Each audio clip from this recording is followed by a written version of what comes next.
پاکستان یک نفر لودا بود از سایه پنجاب پاکستان آمد دم اسلام آباد. یک نفر از امی نفرهای عبیدالله مسعود امیر دیده گفت ولخ میخو لودا از خود از این تاریخ بیا ایره میبریم پیش عبیدالله مسعود. ایره بردم یک کاسه هم پیش از ایمان کاسه خالی را بوتل فانتا را مون. امی سر از این آواز کرد امی طرف دان خود برد. سعی کرد که یک گاز داره گفت ولی این رقم خوی خورده نمیشه. ایره دمی کاسه انداخت نان ترکت زد. یو عبیدالله مسعود کی دید گفت خود از این لودا است بیار ناجد در تعلیم نداره بیار این خود از این تاریخ ایرا بردک در پیش عبیدالله مسعود 2 تا کلی را داد گفتیش کلی باغ است ایش کلی داغ است کدامش میری تو گفت والا عبیدالله مسعود از زیپ اما باغ که زوما گفت خیلی واسکت این تاریخ را بیارین کلی رایی کنیم بخیر که چی میشه امی واسکت در جان ندی داد یک تلفن هم داد گفت نفهمی آدم نه پشتو بگم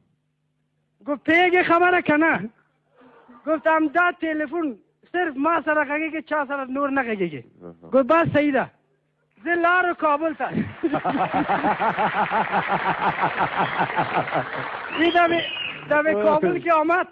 یک دفعه دید که ای طرف سعی که قطار مطار ناتو هم نیست امریکایی هم نیست ای رفت دمی طرف گذرگاه یک اتاق گرفت اتاق گرفت شاوی عبیدالله مسعود بر از این زنگ زد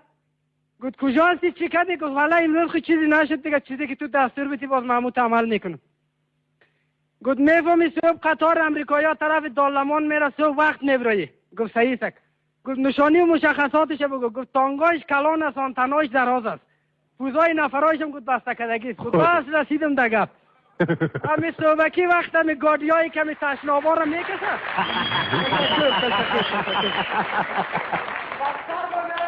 امی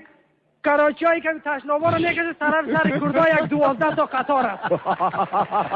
سایکل صبر کن گفت والا کلان که گفت خم که نمیست در پشتو گفت خطا کم داده کنه گفت آنتنش هم گفت دراز همی بیدای سر بالا بوده